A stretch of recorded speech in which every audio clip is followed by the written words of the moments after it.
গাড়ি চালানোর প্রধান অঙ্গ কয়টি? সাধারণত গাড়ি চালানোর প্রধান অঙ্গ হচ্ছে চারটি। চারটি অঙ্গের ভিতরে একটি অঙ্গ হচ্ছে চক্ষু, আরেকটি অঙ্গ হচ্ছে হাত, আরেকটি অঙ্গ হচ্ছে পাও। আসসালামু আলাইকুম দর্শক শ্রোতা, মটোদানি ইউটিউব চ্যানেল থেকে সবাইকে স্বাগতম জানিয়ে শুরু করছি আজকের 10 নম্বর পর্ব। আজকের পর্ব থাকছে গত পর্বের মতো চালকদের উদ্দেশ্যে। আজকের পর্বে আলোচনা করব যারা নতুন করে ড্রাইভারে শিখছেন এবং শিখবেন তাদের উদ্দেশ্যে। চলুন এবার চলে যায় মূল আলোচনায়। তার আগে চ্যানেলটিকে সাবস্ক্রাইব করে লাইক, শেয়ার, কমেন্ট করে দিবেন এবং পাশের বেল আইকনটি বাজিয়ে দিবেন যেন সবার আগে ভিডিওটি আপনারা পেতে পারেন। গাড়ি চালানোর প্রধান অঙ্গ কয়টি? সাধারণত গাড়ি চালানোর প্রধান অঙ্গ হচ্ছে চারটি। চারটি অঙ্গের ভিতরে একটি অঙ্গ হচ্ছে চক্ষু, আরেকটি অঙ্গ হচ্ছে হাত, আরেকটি অঙ্গ হচ্ছে পাও, আরেকটি অঙ্গ হচ্ছে সাহস। তাহলে আমরা বুঝতে পারলাম যে চারটি অঙ্গ আমরা বুঝে নিয়েছি। এখন কথা হচ্ছে এই চারটি অঙ্গের যে কোনো একটি অঙ্গ যদি আমাদের না থাকে তাহলে কিন্তু আমরা গাড়ি চালাতে পারবো না। যেমন আমাদের সাহস না থাকলে গাড়ি চালাতে পারবো না। সাহস যার আছে সেই গাড়ি চালাতে পারবে। আপনার চক্ষু যদি না থাকে তাহলে আপনি গাড়ি চালাতে পারবেন না। চক্ষু দিয়ে আপনি যত না দেখবেন, আপনি দেখতেছেন আপনার ডানে কি হচ্ছে, বামে কি হচ্ছে, সামনে কি হচ্ছে, লুকিং গ্লাস দিয়ে আপনার পিছনের দিকে তাকাচ্ছেন, পিছনে কি হচ্ছে।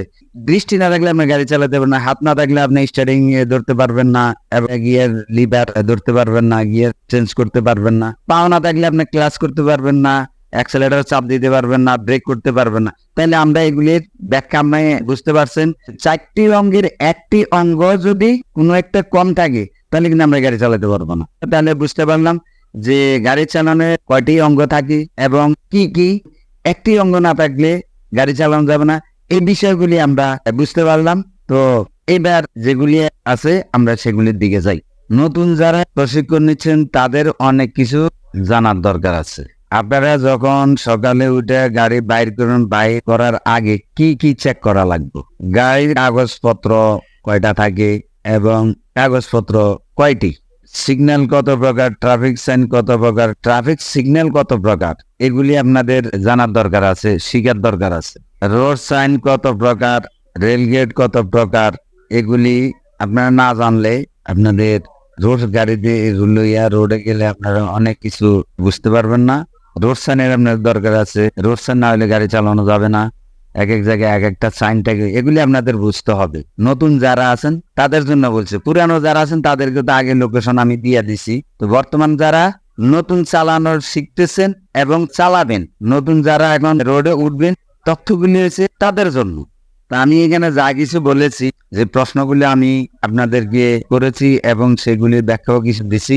বাকি যেসব তথ্য আছে সেই তথ্যগুলি 1 নাম্বার ভিডিও থেকে, মানে 1 নম্বর পর্ব থেকে 4 নাম্বার পর্ব পর্যন্ত এগুলি দেওয়া আছে।